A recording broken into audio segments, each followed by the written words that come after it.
In historiography, the Western Roman Empire consists of the western provinces of the Roman Empire at any one time during which they were administered by a separate, independent imperial court, co-equal with that administering the eastern half. Both Western Roman Empire and Eastern Roman Empire are modern terms describing de facto independent entities. However, at no point did Romans consider the empire split into two, but rather considered it a single state governed by two separate imperial courts out of administrative expediency. The view that the empire was impossible to govern by one emperor was established by Diocletian following the disastrous civil wars and disintegration of the crisis of the 3rd century, and was instituted in Roman law by his introduction of the Tetrarchy in AD 285, a form of government which was legally to endure in one form or another for centuries.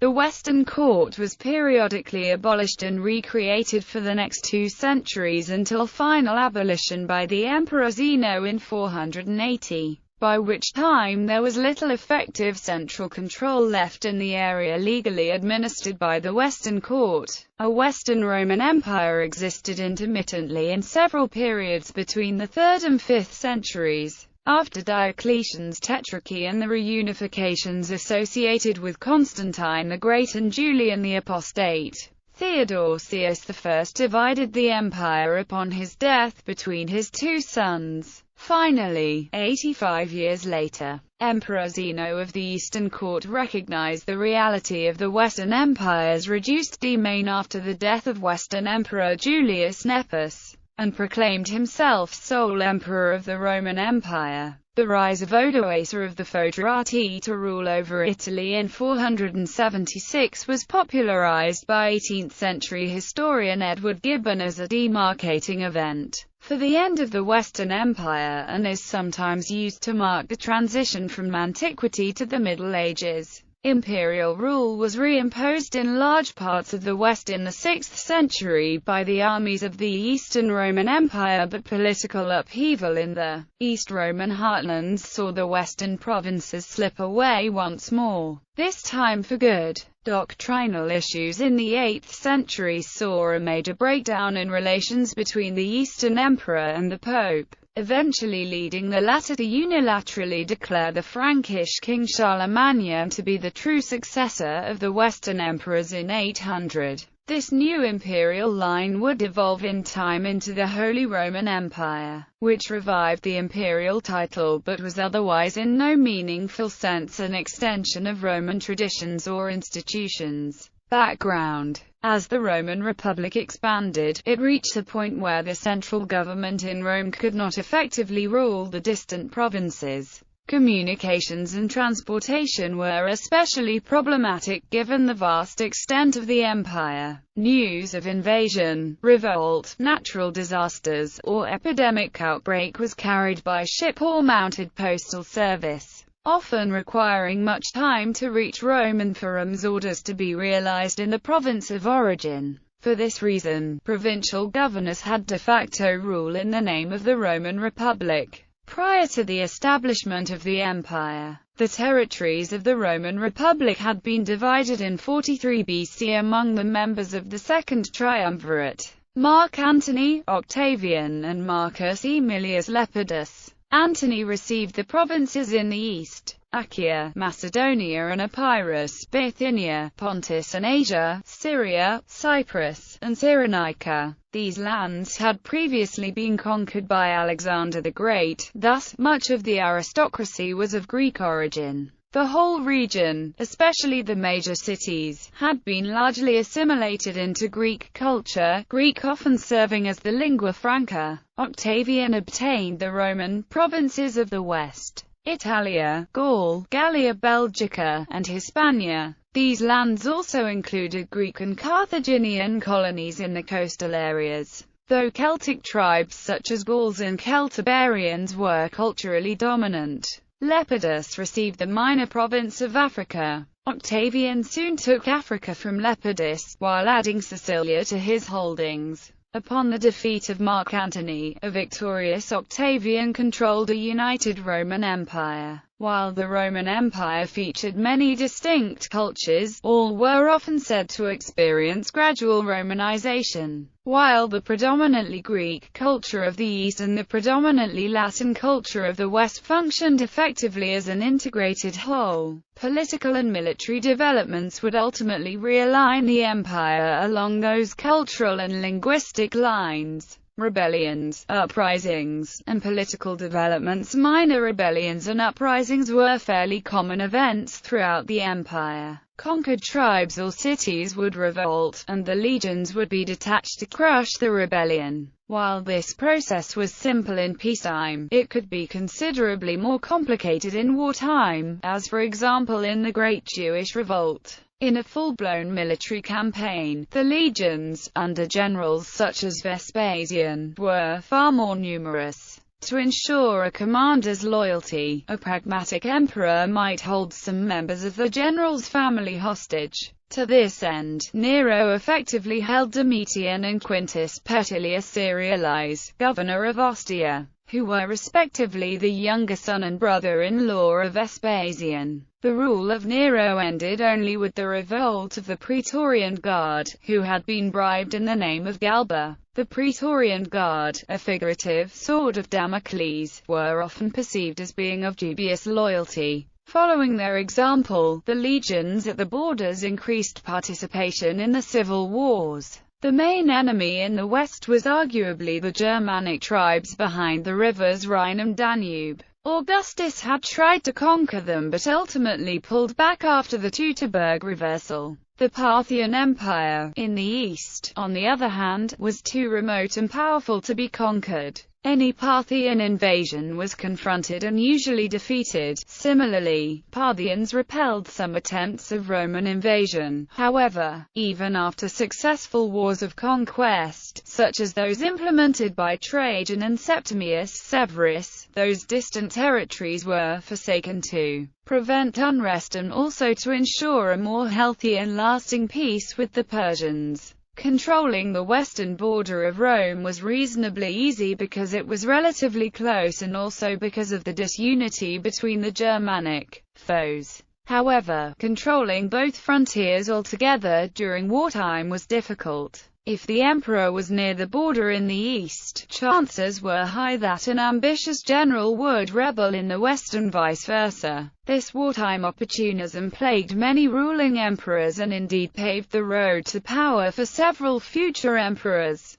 Economic stagnation in the West Rome and the Italian peninsula began to experience an economic slowdown as industries and money began to move outward. By the beginning of the 2nd century AD, the economic stagnation of Italia was seen in the provincial-born emperors, such as Trajan and Hadrian. Economic problems increased in strength and frequency. Crisis of the 3rd century starting on the 18th of March 235, with the assassination of the Emperor Alexander Severus. The Roman Empire sank into a 50-year civil war, known today as the Crisis of the 3rd century. The rise of the bellicose Sassanid dynasty in Parthia posed a major threat to Rome in the east. Demonstrating the increased danger, Emperor Valerian was captured by Shapur I in 259. His eldest son and heir apparent, Gallienus, succeeded and took up the fight on the eastern frontier. Gallienus's son, Saloninus, and the Praetorian prefect Silvanus were residing in Colonia Agrippina to solidify the loyalty of the local legions. Nevertheless, Marcus Cassianius Latinus Postumus, the local governor of the German provinces, rebelled. His assault on Colonia Agrippina resulted in the deaths of Saloninus and the prefect. In the confusion that followed, an independent state known as the Gallic Empire emerged. Its capital was Augusta Treverorum, and it quickly expanded its control over the German and Gaulish provinces and over all of Hispania and Britannia. It had its own senate, and a partial list of its consuls still survives. It maintained Roman religion, language, and culture, and was far more concerned with fighting the Germanic tribes than other Romans.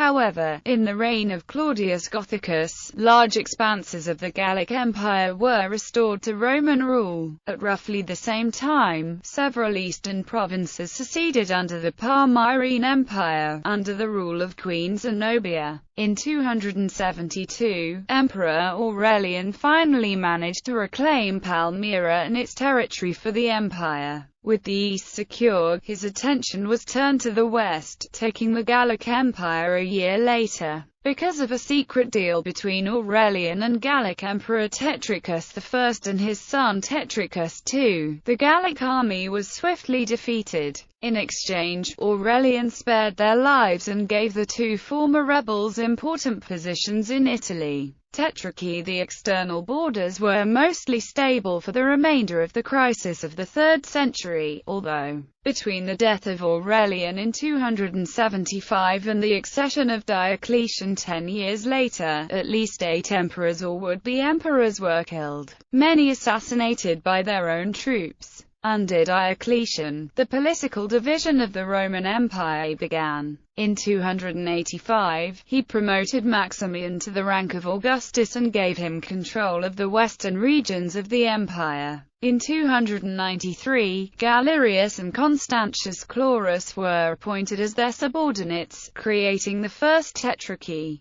This system effectively divided the empire into 4 major regions and created separate capitals besides Rome as a way to avoid the civil unrest that had marked the 3rd century. In the west, the capitals were Maximian's Mediolanum and Constantius Trier. In the east, the capitals were Sirmium and Nicomedia. On the 1st of May 305, the two senior Augusta stepped down, and their respective Caesars were promoted to Augusta and appointed 2 new Caesars, thus creating the Second Tetrarchy. Constantine the Great. The system of the Tetrarchy quickly ran aground when the Western Roman Empire's Constantius died unexpectedly in 306, and his son Constantine the Great was proclaimed Augustus of the West by the legions in Britain. A crisis followed as several claimants attempted to rule the western half. In 308, the Augustus of the East, Galerius,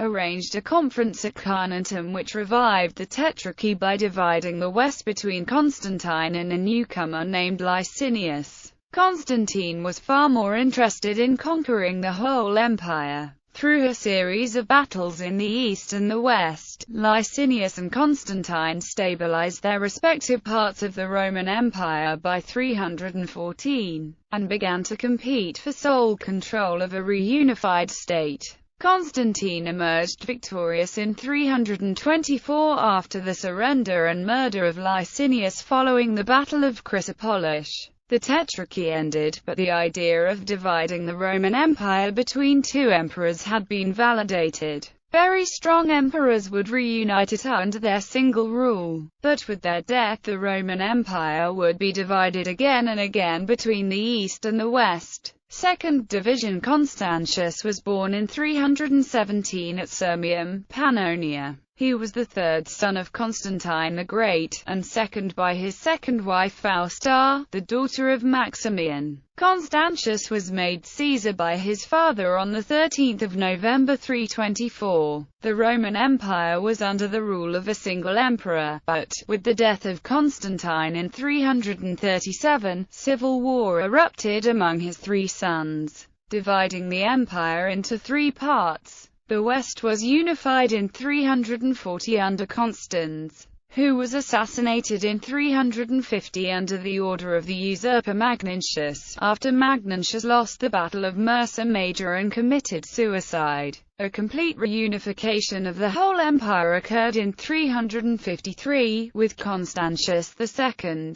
Constantius II focused most of his power in the east and is regarded as the first emperor of the Byzantine Empire. Under his rule, the city of Byzantium, only recently refounded as Constantinople, was fully developed as a capital. In 361, Constantius II became ill and died, and Constantius Chlorus, a grandson Julian, who had served as Constantius II Caesar, assumed power. Julian was killed in 363 in the Battle of Samarra against the Persian Empire and was succeeded by Jovian, who ruled only until 364. Final division. Following the death of Jovian, Valentinian I emerged as emperor in 364. He immediately divided the empire once again, giving the eastern half to his brother Valens. Stability was not achieved for long in either half, as the conflicts with outside forces intensified. In 376, the Visigoths, fleeing before the Ostrogoths, who in turn were fleeing before the Huns, were allowed to cross the river Danube and settle into the Balkans by the Eastern government. Mistreatment caused a full-scale rebellion, and in 378 they inflicted a crippling defeat on the Eastern Roman field army in the Battle of Adrianople, in which Valens also died. The campaigns to subdue them were only partly successful, and they officially became semi-independent feuderati under their own leaders. More than in the East, there was also opposition to the Christianizing policy of the emperors in the western half of the empire. In 379, Valentinian I's son and successor Gratian declined to wear the mantle of Pontifex Maximus, and in 382 he rescinded the rights of pagan priests and removed the altar of victory from the Roman Curia, a decision which caused dissatisfaction among the traditionally pagan aristocracy of Rome. Theodosius I later decreed a ban on all religions except Orthodox Christianity. The political situation was unstable. In 383, a powerful and popular general named Magnus Maximus seized power in the west and forced Gratian's half-brother Valentinian II to flee to the east for aid in a destructive civil war. The Eastern Emperor Theodosius I restored him to power. In 392, the Frankish and pagan magister Militum Arbogast assassinated Valentinian II and proclaimed an obscure senator named Eugenius as emperor. In 394, the forces of the two halves of the empire again clashed with great loss of life. Again Theodosius I won, and he briefly ruled a united empire until his death in 395. He was the last emperor to rule both parts of the Roman Empire. His older son Arcadius inherited the eastern half while the younger Honorius got the western half. Both were still minors and neither was capable of ruling effectively. Honorius was placed under the tutelage of the half-Roman, half-barbarian magister Militum Flavius Stilicho, while Rufinus became the power behind the throne in the east. Rufinus and Stilicho were rivals, and the disagreements were exploited by the Gothic leader Alaric I, who again rebelled following the death of Theodosius I.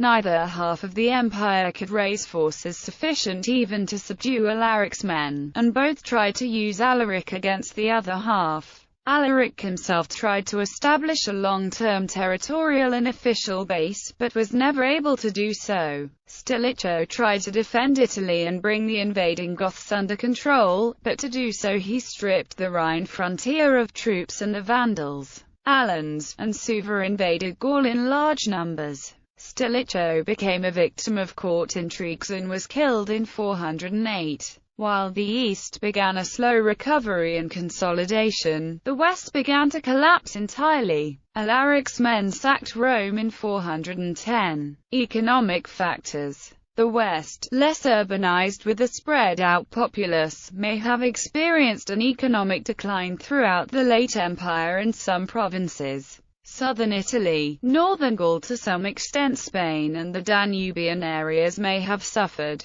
The East was not so destitute, especially as emperors like Constantine the Great and Constantius II had invested heavily in the Eastern economy. As a result, the Eastern Empire could afford large numbers of professional soldiers and augment him with mercenaries. while the Western Roman Empire could not afford this to the same extent. Even in major defeats, the East could, certainly not without difficulties, buy off its enemies with a ransom. The political, economic and military control of the Eastern Empire's resources remained safe in Constantinople, which was well fortified and located at the crossroads of several major trade and military routes. In contrast, the Western Empire was more fragmented. Its capital was transferred to Ravenna in 402 largely for defensive reasons, and it had easy access to the imperial fleet of the Eastern Empire, but was isolated in other aspects as it was surrounded by swamps and marshes.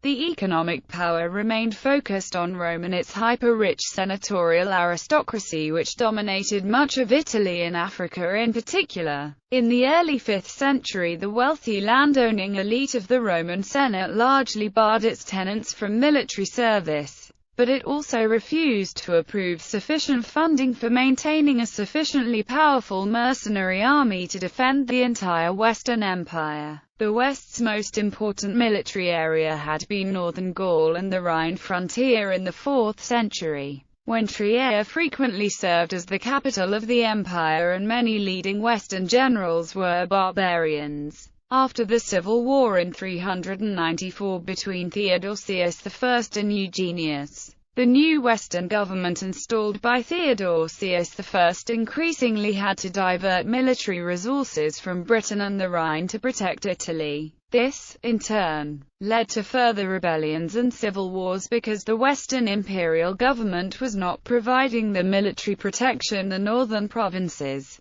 expected and needed against the barbarians. The Western Empire's resources were much limited, and the lack of available manpower forced the government to rely ever more on Confederate barbarian troops operating under their own commanders, where the Western Empire would often have difficulties paying. In certain cases, deals were struck with the leaders of barbaric mercenaries, rewarding them with land, which led to the empire's decline as less land meant there would be even less taxes to support the military. As the central power weakened, the state gradually lost control of its borders and provinces, as well as control over the Mediterranean Sea. Roman emperors tried to maintain control of the sea, but, once the Vandals conquered North Africa, imperial authorities had to cover too much ground with too few resources. The loss of the African provinces might have been the worst reversal on the West's fortunes, since they were among its wealthiest territories and supplied the essential grain imports to Italy. In many places, the Roman institutions collapsed along with the economic stability. In some regions, such as Gaul and Italy, the settlement of barbarians on former Roman lands seems to have caused relatively little disruption.